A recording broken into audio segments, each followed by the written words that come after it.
இந்த வீடியோவில் திருவள்ளுவர் அருளிய திருக்குறள்கள் மற்றும் அவற்றின் பொருள் தொகுத்து வழங்கப்பட்டுள்ளது.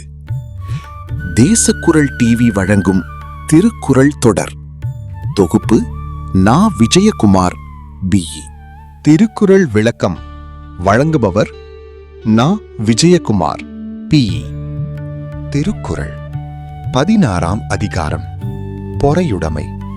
குறள் 151 முதல் 160 வரை. குறள் 151. அகழ்வாரை தாங்கும் நிலம் போல தம்மை இகழ்வார் பொறுத்தல் தலை.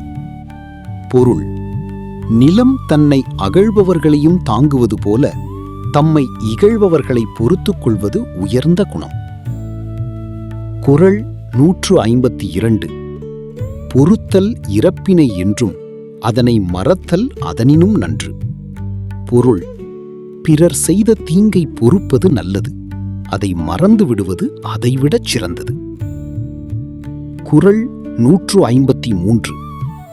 இன்மையுள் இன்மை விருந்தொரால் வன்மையுள் வன்மை மடவார் பொறை.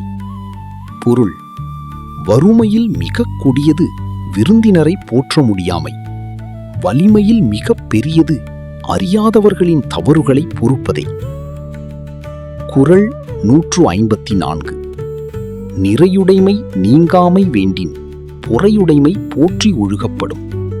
பொருள்: தன் பெருமை நிலைத்திருக்க வேண்டுமெனில் பொறுமையுடன் வாழ வேண்டும். குறள் 155. ஒருத்தாரை ஒன்றாக வையாரி வைப்பர் பொறுத்தாரை பொன்போல் பொதிந்து. பொருள்: தண்டிப்பவர்களை மக்கள் மதிக்க மாட்டார்கள், பொறுமையாக இருப்பவர்களை பொன்னாக போற்றுவார்கள். குறள் 156. ஒருத்தார்க்கு ஒரு நாளை இன்பம், பொறுத்தார்க்கு பொன்றும் துணையும் புகழ். பொருள்: தண்டிப்பவர்களுக்கு கிடைக்கும் மகிழ்ச்சி தற்காலிகம், பொறுமையுடையவர்களுக்கு என்றும் புகழ் கிடைக்கும். குறள் 157. திறனல்ல தற்பிறர் செய்யினும் நோனுந்து அறனல்ல செய்யாமை நன்று. பொருள்: பிறர் தவறு செய்தாலும் அதற்கு பதிலாக நாம் தவறு செய்யாமல் இருப்பதே சிறந்தது. குறள் 158. மிகுதியான் மிக்கவை செய்தாரை தாம் தம் தகுதியான் வென்றுவிடல்.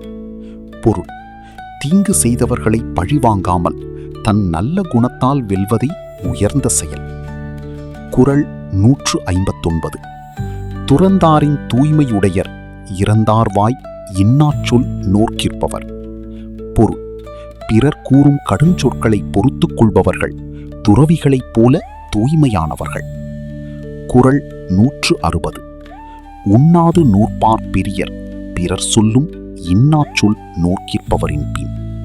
பொருள்: உண்ணாமல் நோன்பு இருப்பவர்கள் பெரியவர்கள், ஆனால் பிறரின் கடும் சொற்களை பொறுப்பவர்கள் அதைவிட பெரியவர்கள். தொகுப்பு மற்றும் வழங்கல் நா. விஜயகுமார் BE.